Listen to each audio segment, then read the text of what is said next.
that is a very good question. I like using purple prose for very specific circumstances. Like if I'm trying to make an impact, that's when I'll bring out purple prose.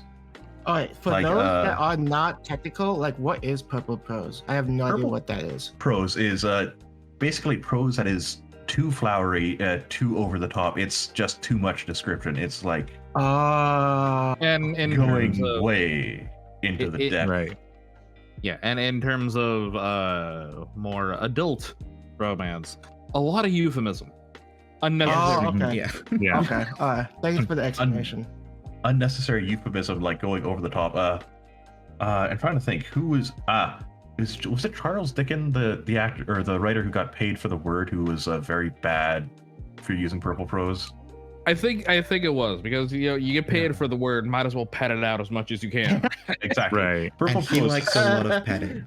You'll find it a lot in people who aren't to pad out a word count. I use it specifically when I wanted to make an impact or make a really distinct scene. Like I introduced a villain or an alien villain, by having their voice sound like insect wings rubbing against each other and stones grinding together.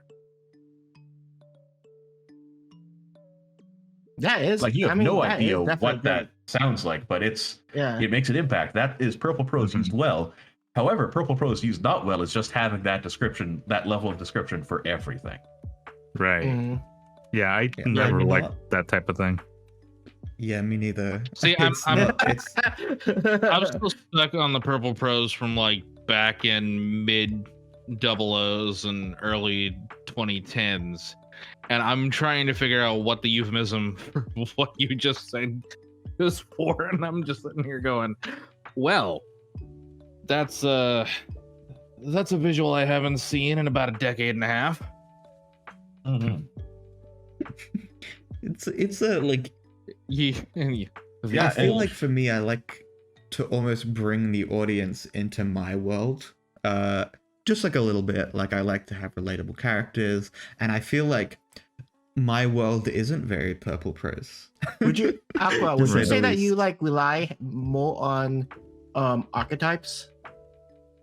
Yes. So I love tropes. And this is like a really contentious topic, but I love tropes. I love tropey things in my media. I know which tropes I like. I know which archetypes I like. And I like manipulating that so you guys know which tropes you like. My audience knows which tropes they like and which ones they know.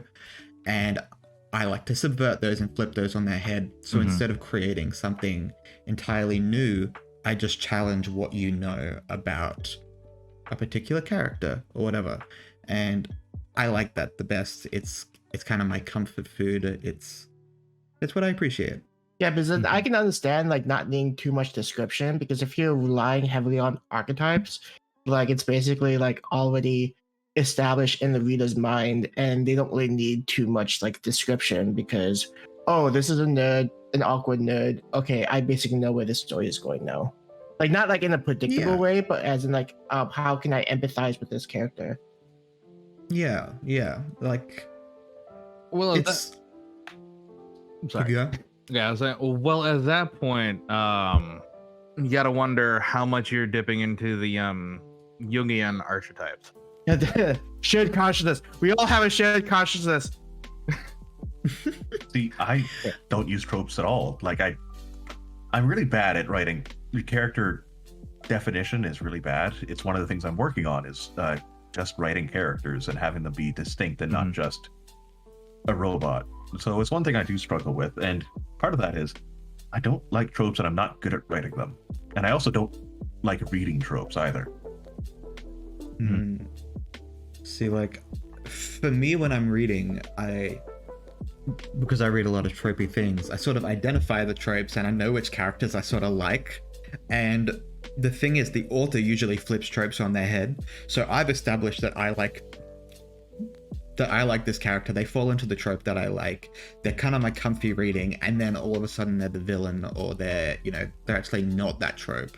And it's revealed as the character progresses, and that's sort of like where I like the twists of my story to lie. I like it I like my stories to deceive me in that sense, I guess.